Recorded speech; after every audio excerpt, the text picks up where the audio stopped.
Oh, heck. Give me one more. I'm sorry, Moira. I've got one more Yeah. step I need to do Okay. on Facebook. Hold on, everybody. I know you're watching me live on YouTube and on my Facebook business page. One more second. I'm trying to get us live in the group. There we go. Awesome. Gotta love all these extra steps. Of course. Thank you, Mark Zuckerberg. There we go. One second. I'm going to double check. Yes, I see us live in the group. Perfect. Awesome. Thank you. Happy Friday Eve day to everybody. You guys know how I like to do things around here. I'm using StreamYard on my laptop to hit multiple places at one time to go live. I've got Facebook, my Facebook group, and my YouTube channel. YouTubers, I want you to smash that subscribe button so you never miss one of my live weekly trainings. Today, I have a treat for you. My friend, Dr. Moira Hanna, is here, and she is going to help us put the pieces in place that we need so that we can get our online courses or memberships or group coaching programs, whatever it is you're wanting to create for an offer, get it done and out into the world. All those sticky notes you've got on your wall, we're going to do something with those today. You are going to love her as much as I have come to love her also. So just in case, though, we are brand new to each other and we've never met, I want to introduce myself before I introduce Moira. I am Tracy Beavers. I'm an award-winning business and sales coach with over 20 years of experience in marketing, sales, and business growth. And several years ago, I became absolutely fed up with my corporate career, which I thought I never would, but I hatched a plan to fully exit. And you guys, once I did fully exit and was super intentional about my business boomed. And back in my second full year of being a business coach in the online space, I busted through the six-figure ceiling and I haven't looked back. And I share that with you guys. If you're sitting in a job that you hate, or maybe you've recently become a solopreneur in the online space and you're wondering, how quickly can this business grow? Let me tell you, I'm a prime example. And if I can do it, you can do it too. I have coached hundreds of entrepreneurs over the years to get the visibility they need online to grow that email list so you can get the monthly income that you really, really want. Now, as we go along, Moira and I want you to pop your questions and comments into the chat for us. We're going to check those at the end. And if you're watching on replay and you have a question for her, post it in the comments and we will swoop in and answer it. Let me introduce my friend, Dr. Moira Hanna. She is a digital course creation specialist with over 15 years of experience. You guys think I'm experienced? This gal is running circles around me. She uses instructional design principles to craft engaging, results-oriented courses. Did y'all hear that? Results-oriented courses, which is what we all want. And her work has spanned across companies like Michelin, the Cherokee Nation, Clemson University. She is a homeschooling mom, a college professor, a wife, and an entrepreneur. Okay, if she can, there's nobody else that's more qualified to do this, I'm thinking. Moira combines her professional expertise with her personal insights to help us take that digital course just from that idea and that wall of sticky notes to pre-sale where you can make some money, all with confidence. And I love to share a fun fact about all of our guests. This one is really, really cool. Did you know that Dr. Moira played 7 instruments growing up? And she even has a bachelor's in flute performance. What in the world? Okay, Moira, you True have to story. tell us the flute is one. What are the other 6 instruments? Oh, geez. I'm never going to remember them all. So flute, cello, piano, trumpet, viola, clarinet. I'm forgetting something. Wow. Okay, you need to meet, if you haven't met Carrie Saunders, who's in my free Facebook group and one of my BVME alums, you need to meet her because she is also a very talented musician. And the minute I read that she played all those instruments, I was like, I immediately thought of Carrie. All right, let's dive right in because I have heard from my audience all week that they are waiting to hear from you, and I know they're excited about it. So let's just dive right in. Can you share with us the best way to lay a solid foundation for a digital course that is successful for us and also makes lead generation easier? Like we're attracting our ideal audience in so that we can actually convert them into buyers. Absolutely. This is one of my favorite things to work on with clients because it's honestly, people will create digital courses and then they don't sell. So clearly there's a disconnect here. Yes. Probably the biggest thing that can make or break the success of your digital course is what you use as a lead magnet or lead generating tool. Okay. And a lot of times what we hear is, okay, go create your lead magnet and Mhm. then work on your course. Uh-huh. And what happens as a result is we have an email list filled with people who are not our people. They're not our buyers. They have Right. no intention of buying our course. Right. That's a really great point. Mhm. And so what happens is if you take a step back and say, you know what, lead generation actually isn't the very first step. Mhm. It's actually the second step. First up, take those sticky notes that you have with your course outlined everywhere and figure out what the biggest objective of your course is going to be. And by that, I mean, what are you hoping your students will be able to know, think, or do at the end of your course? Right. Then take that and go a step backward and identify Mhm. what is that lead generation tool. It's kind of like the difference of going to the grocery store and just randomly picking up ingredients and Right. getting home and saying, "All right, I'm going to make this chicken dish. Oh, shoot, I don't even have chicken." Right. Versus planning your meals ahead of Right. time, writing the ingredients down on your grocery list, going to the store and getting exactly what you need. Right. If we create our lead magnet before we have an idea of what our true objective of the course will be, it may or Yeah. may not align. That's a really, really great point. Okay, I wanna break this down. So, we need to take those sticky notes and that outline we've got for that course and Mhm. think through, where am I taking my client through this course? What's the transformation? What's the end result? And then we need to think about a free lead magnet that Mhm. corresponds to that end result so that we end up attracting the people that are gonna wanna buy this program. Mhm. Yep. Awesome. I love it. Because yeah, that means that if they wanted that thing that leads into your course, guess what? They are perfectly aligned to then grab your course. They are the ones that are waiting outside the donut shop, you know, the one you have in your hometown that Yeah, everyone lines up around the corner right, before it right, even opens. right. Those Yeah. are the people you have on your email list now. Yeah, that makes perfect sense, and I think you're absolutely right when you said a lot of times we put the cart before the horse, and we do it in reverse order, and so this is super helpful. So, what about those in my audience that are struggling with overloading content? Um, how does holding back on how much you share in the course not only improve the course completion rate, Mhm. but also that overall student success, which is what we all want. I did a training on student success not too long ago because there's so many people in the online space that just want to make money. They just want to build a course, throw it Mhm. out there, have people buy it, and they don't really care at the end of the day if their students get results or success. But what sets you and I apart and our audience apart is that they do care. And Yes. so how does all of that factor into the end result for our student? So, if you have a ton of sticky notes all filled out and you are feeling overwhelmed by the number of sticky notes you have with all of the ideas that should go into your course, Uh-huh. your students will also be overwhelmed. Okay. That is kind of the easiest way to put that is if you're overwhelmed by the amount of content that you're Right. putting into the course, they are too. Right. It's kind of like I don't know why I'm on a food kick today, probably because it's around lunchtime It's for around me. lunchtime and we're hungry. It's kinda like, at the picnics and there's always the dessert table, Oh, yeah, I do. I love the okay? dessert And table. we watch the kids go up, and you maybe did this as a kid, I probably did it as a kid.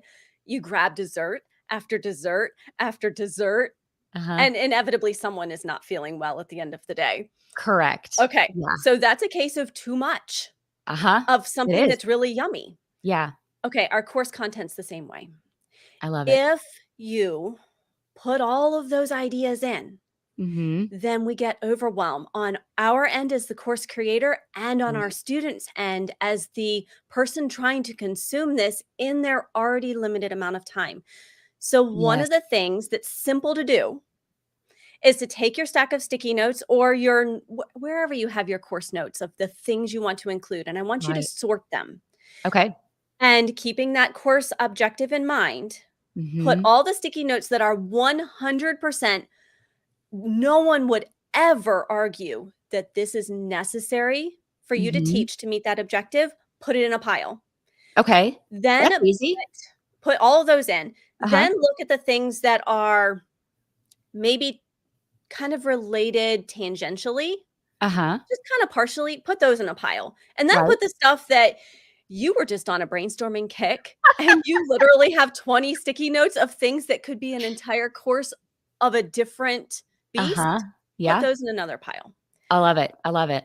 Chances are all you need is the pile that is 100% related. Yeah, yeah, yeah. Especially that I like to call the nice but not necessary pile that's in the Mm, middle of stuff that it's like, yeah, I could tell them that. And yeah, it corresponds. But as you're saying, more is not more. no. More just leads to overwhelm. It does, and that's when our students drop out. They Mhm. when I review courses, I look at, even slide numbers. Think about Mhm. all these sticky notes are gonna be slides, Right. and if you've got about a slide per minute and you have 300 slides, that's already 300 minutes of content for someone to get through. That's a lot. You start adding this up and you think, "Oh, Yeah. people Yeah. stop. They're too busy." They really They're are. raising families, they're raising grandkids, they're trying to have some fun, enjoy their life. If this Right. is a hobby course, like they're learning how to do a hobby, Yeah. they don't necessarily wanna spend 25 hours learning how to do this hobby right now. They Correct. want the basics. Right. They want a quick win. Mhm. Yeah. And I don't know about you, but anymore, it used to years ago, I could crack open a course, and if one of the videos was 30 minutes long, it didn't bother me one bit. Now, if I open up anything and it's 30 minutes, I'm like, "Oh, holy heck. First of all, I'm gonna listen to this on 2 times speed.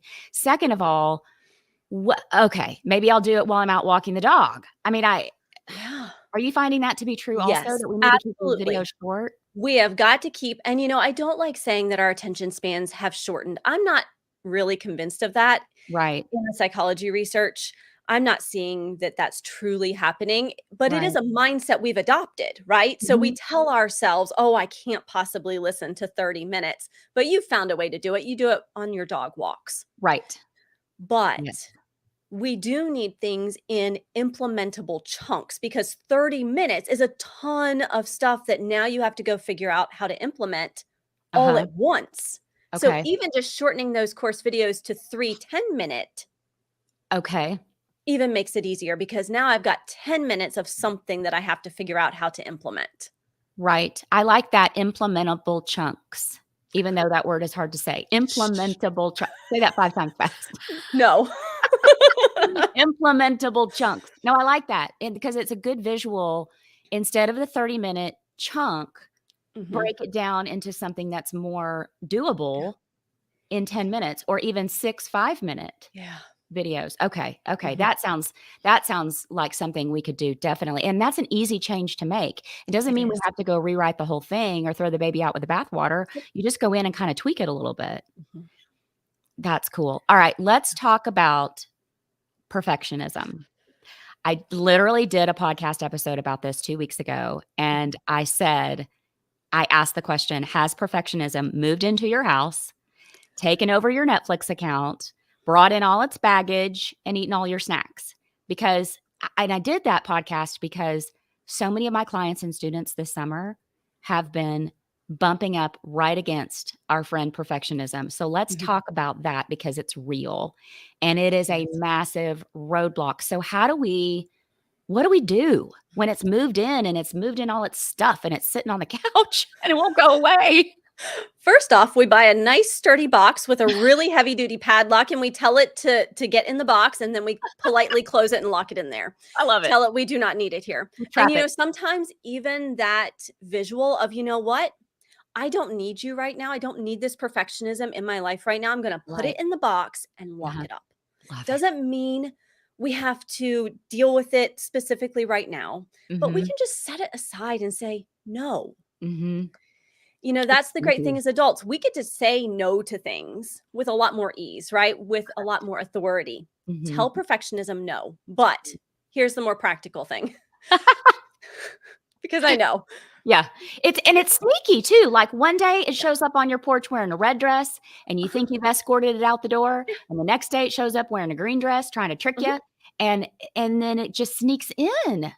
So here are a few things to remember. Okay. First up is you know far more about your area of expertise than anyone else does.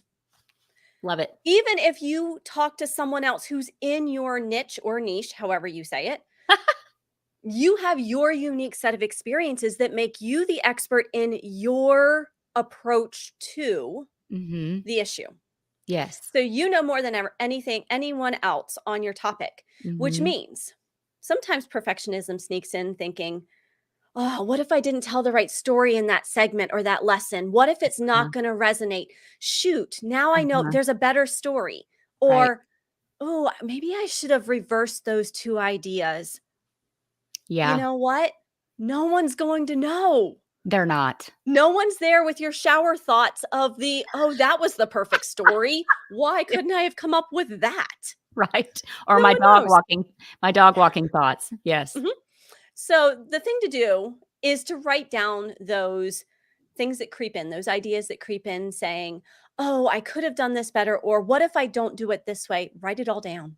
Mm-hmm. When we put it down, it gets it out of our brain, which means our Right. brain has the capacity, the space, and the concentration to take action. That's the key here. Mm-hmm. Take action. It is an experiment. Mm-hmm. That's it. It's an experiment. When we treat it as such, perfectionism doesn't stick around I love because that.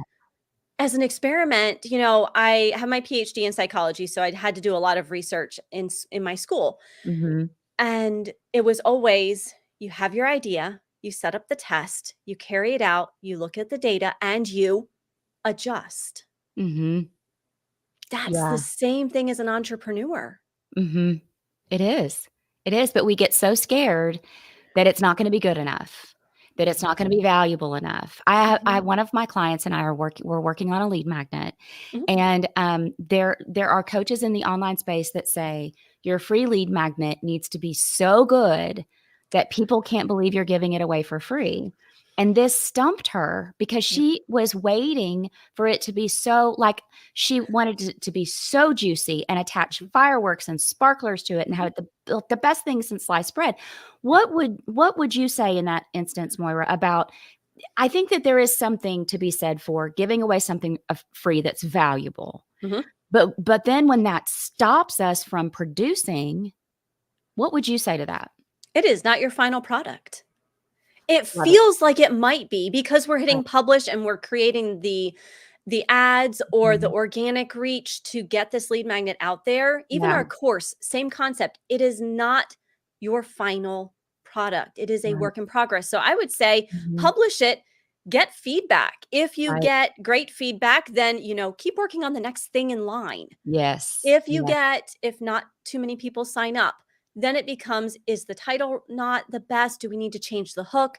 Is it Right. how I'm getting it out there? Am I just too nervous to actually promote this? Yes. So I'm not Yes. putting it out there enough. Same Right. with our courses. We have to put them Mhm. out there more than is comfortable. Right. But I would absolutely Absolutely. say hit publish.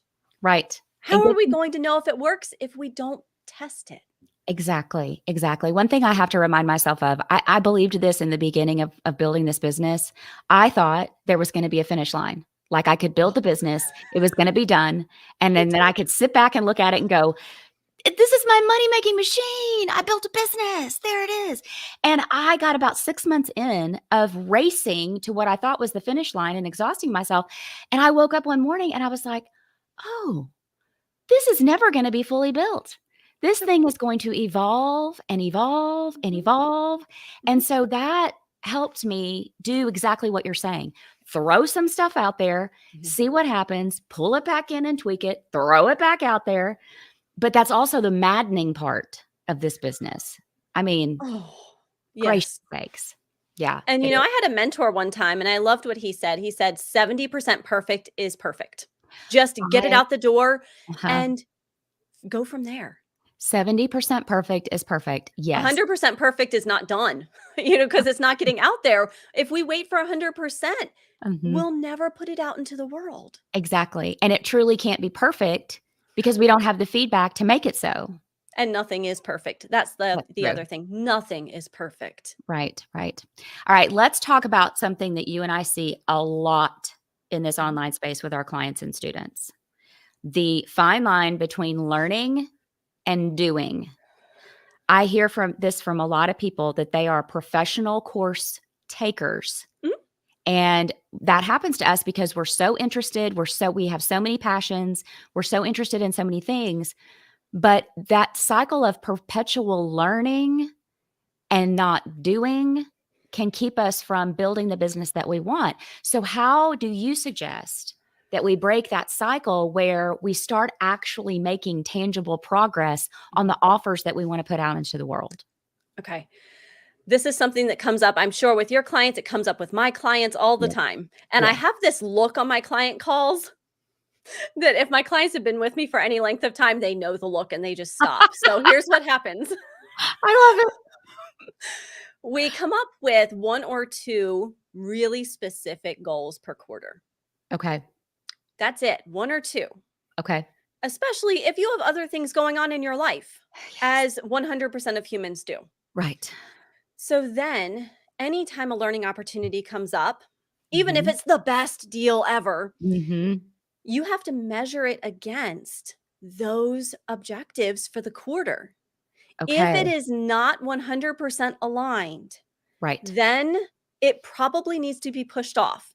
And Mhm. it might be that you buy it and say, I can't touch it until if it's truly the best deal ever and you're never going to get this pricing again. I get Right. it. Mhm. It Go ahead and happens. buy it, but lock it away until a certain date. Mhm. But otherwise, take into account what you're actually trying to do. And if it does not apply, Right. don't do it. I call it Right. progress driven learning. Uh-huh. Only engage in the learning that is going to help you make progress. Yes, yes. I teach a similar methodology.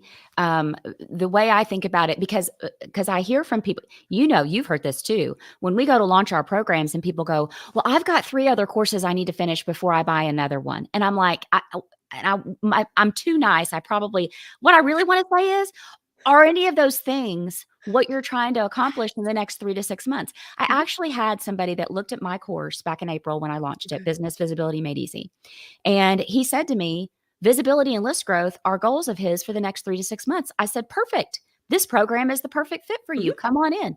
And then he goes, well, I've got these 3 other things that I've got to finish first. And I said, are those things going to get you visibility and list growth? And he said, no. And I thought, okay, well, good luck with that goal because you're not going to achieve it. I Mhm. mean, you're just not.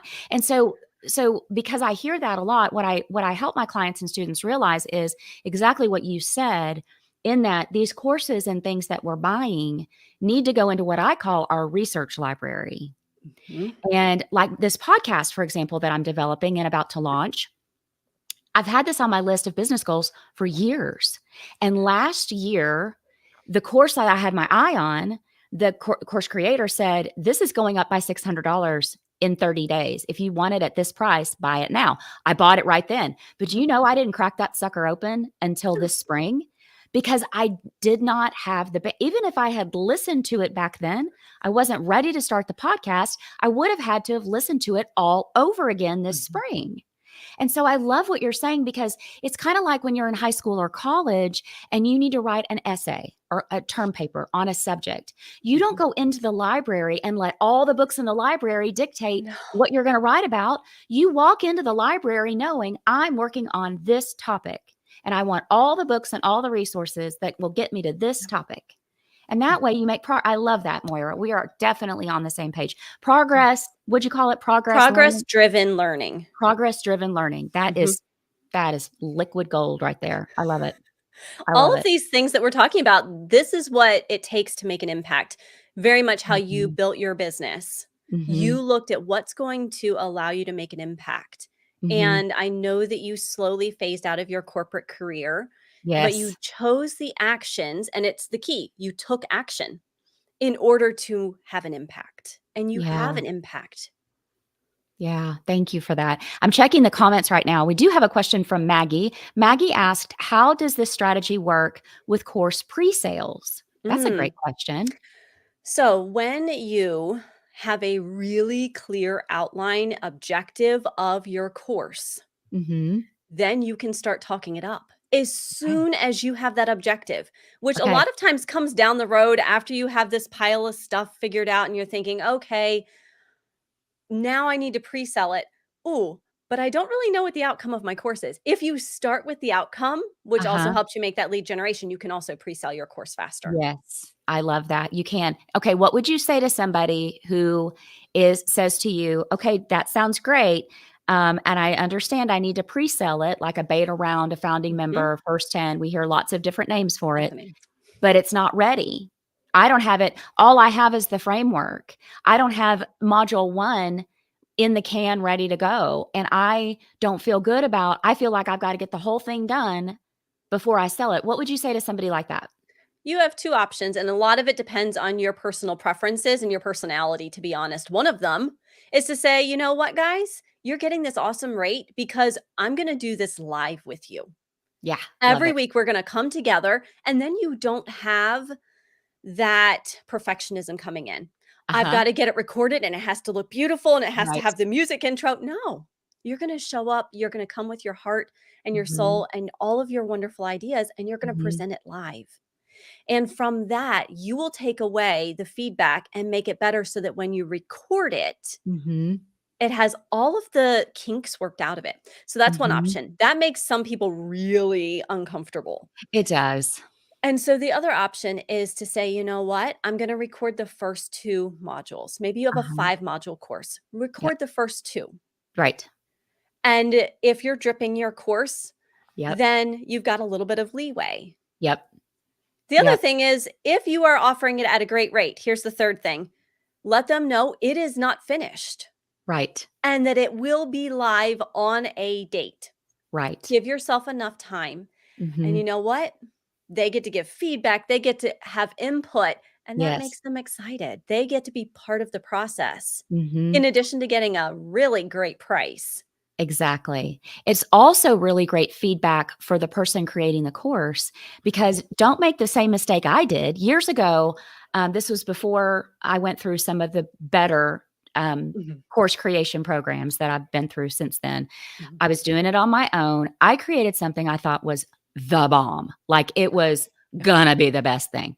And a few people bought it, but it was because it wasn't what they were wanting. And I didn't have the right market research and feedback and Mhm. all of that. And so, what would break my heart, and I know yours too, is if you went and created 4 modules, then you go through it with your students and you realize, oh, heck, I got to go back and redo this whole thing.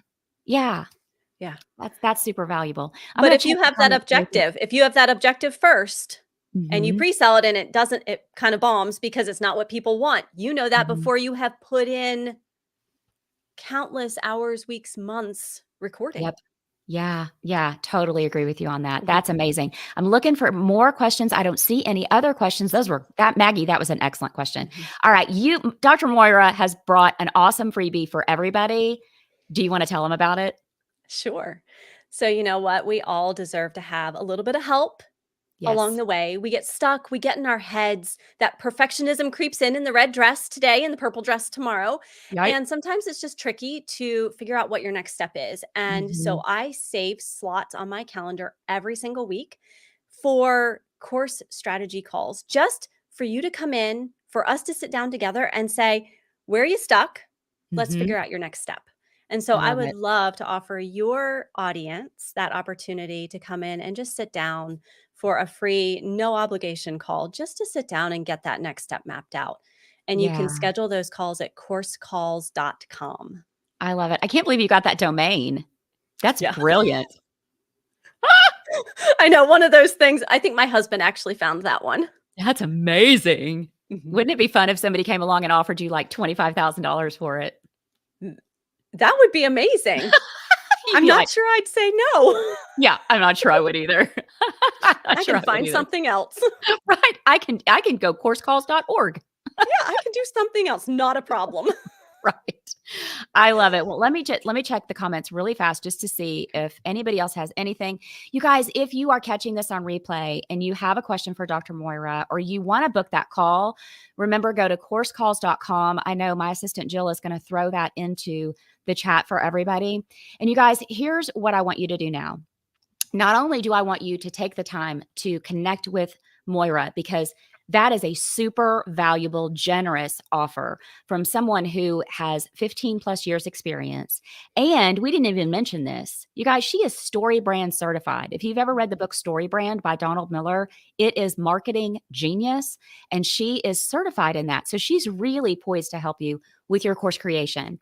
But here's what I want you to do now. If you are not a member of my free Facebook group, which is one of the places we're going live today, where you can ask questions as we do these live trainings, it is the most beautiful community of collaboration and support, a place where you can ask the tough questions that are going to help you make the best decisions. And we have experts like Dr. Moira on every topic, from tech to podcasting to course creation, you name it, we've got it. So search for Be a Confident Entrepreneur in Facebook, or hit the link in the comments or in the YouTube notes or the podcast notes. And be here live with me every Thursday at 11:30 Central. I want you to put it on your calendar. I want you to set a phone alarm. And this is the biggest thing I want you to hear today. And I say this every week for a reason. Don't go it alone. Being an entrepreneur is freaking hard. Dr. Moira and I were talking about just one aspect of it today and what makes it difficult: perfectionism, the sticky notes on the wall, the not understanding the direction you need to take, potentially creating something that ends up not being a bestseller. Some days you hit the mark and everybody wants to buy what you're selling, and other days they don't. But here's the thing: you're not alone feeling that way. We have all felt that way. And no matter if you're on day one, hour one, or you've been doing this for a long time like we have, you're not alone. We all have days where we feel like that. So I want you guys to have a great balance of the week and weekend. And I want you to remember, when one of us rises, we all rise. So that is why we have got to keep cheering each other on. Dr. Moira, thank you so much for being here. Is there anything you want to share before we go? Thank you so much for having me today. And I just want to leave everyone with the idea of take action. Just take any Yes. action, because from that we learn. Yes, it brings clarity. Mhm. Yeah, we can't wait for the clarity and then get into action because it's not coming. Yeah, love that. All right, my friends, I will see you guys next week. Thank you so much for being here.